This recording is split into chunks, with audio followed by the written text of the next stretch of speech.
Alright, let me just mess with the volume. I probably should have cut this stuff out, but anyway.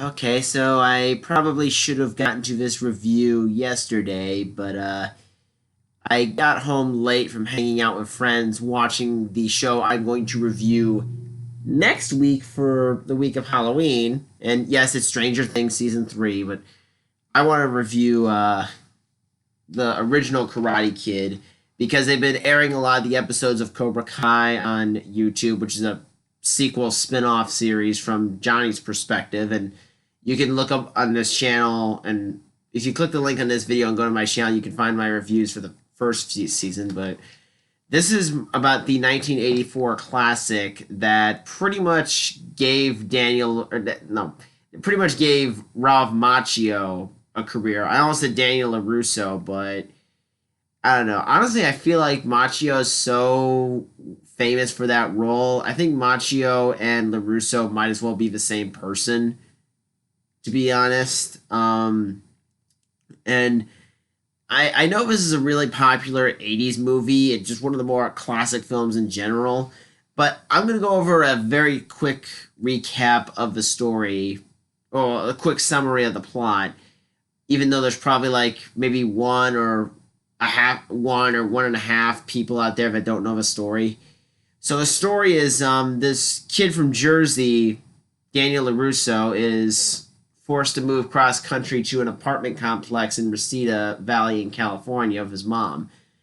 And Daniel seems to be getting along okay. He makes some friends. He even meets you know, a cute little girl.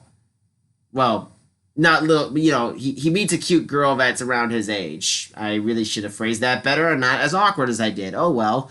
Uh, so Daniel also gets into trouble because Allie, played by Elizabeth Shue, has an ex-boyfriend who's a bit of a violent douchebag and knows karate. So Daniel is constantly getting harassed and bullied by Johnny Lawrence and the rest of his karate delinquents.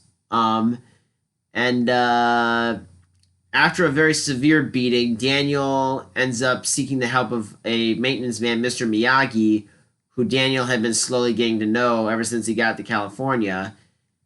And Miyagi takes Daniel to stop the fighting at the karate dojo where these kids are from, and there's a bit of an agreement. Miyagi will help train will help train Daniel to learn karate to beat up the bullies in a karate tournament around that December, as long as the violence stops during the training. But according to John Kreese, if you don't show, then it's open season on you and him.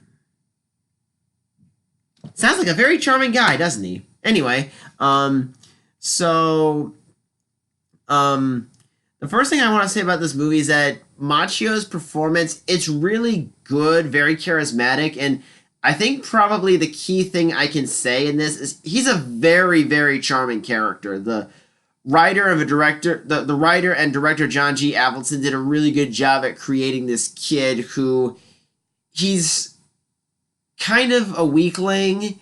He's the skinny guy that always gets, sand kicked in his face.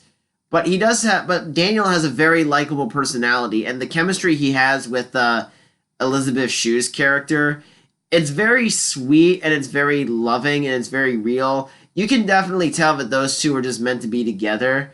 And you're just kind of waiting for them to make it official, and they do make it official into the movie. And it does lead to some tension because Allie's parents are from the rich upper class and Daniel's from the lower parts on the totem pole. So it's sort of a romance from the wrong side of the tracks, but purely because of the class differences, not because Daniel has a bad personality and opposite personalities kind of clashing. It's not like that at all. It's more so working class everyman versus the Ritz, essentially. So there is some of that tension there in the movie. And another thing that I think the movie does a really good job at is And this leads into another great thing the movie does. It does great relationship building because not only do we have a good relationship between Daniel and Allie, but there's also a very sweet father son relationship between Daniel and Mr. Miyagi. And Miyagi is helping Daniel sort through his problems with bullying in high school life. And since Daniel has no father figure, it works out very well because Miyagi, from what you can see in the story, doesn't really have a family. There is a very tragic backstory about why Miyagi is just living by himself, but it does kind of play into the need where Miyagi sees Daniel as the son he never had. So it's about these two very different people who bond and create a very special, not so much a teacher student, but more like a teacher student father son, which it parallels with Johnny and his sensei Kreese, because where Miyagi is more soft spoken, wise, rational, and a more calm, reserved, sensible person. Kreese, on the other hand, is this wacko who's screaming and yelling and preaching violence is always the answer, which is kind of ridiculous. And this doesn't really hurt the movie's quality in any way, but it is kind of confusing as to how these Cobra Kai numbskulls have been acting like,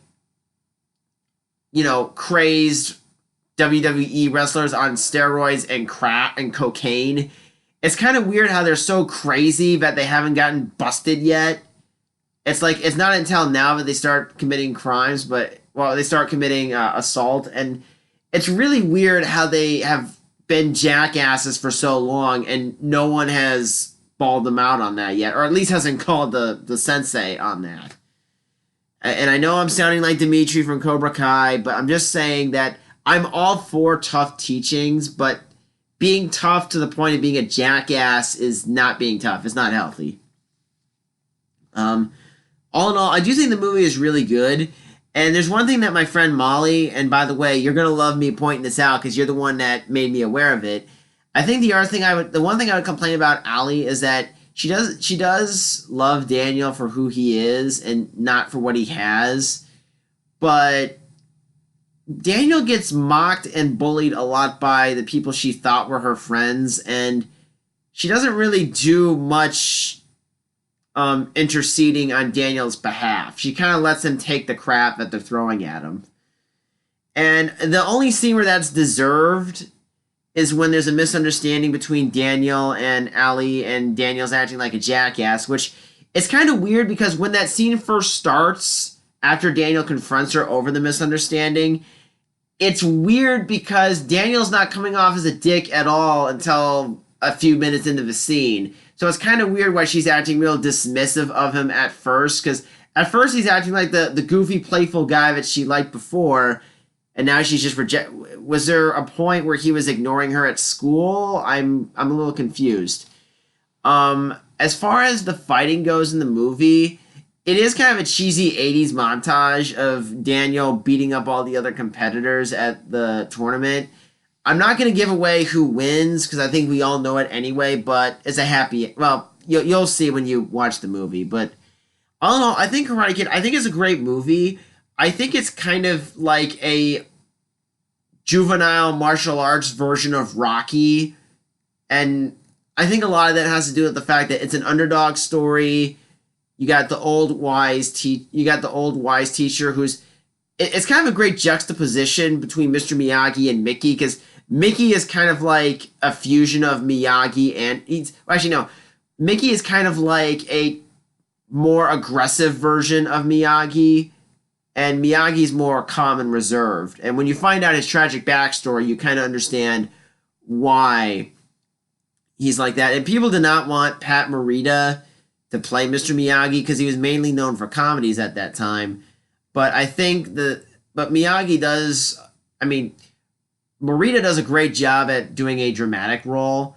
I know I shouldn't have stuttered there, but sometimes I act stupid, and hopefully this is covering up my tracks so I don't have to edit that out later. But at any rate, I do think that Morita did a great job at playing a role that was a little more straight and serious.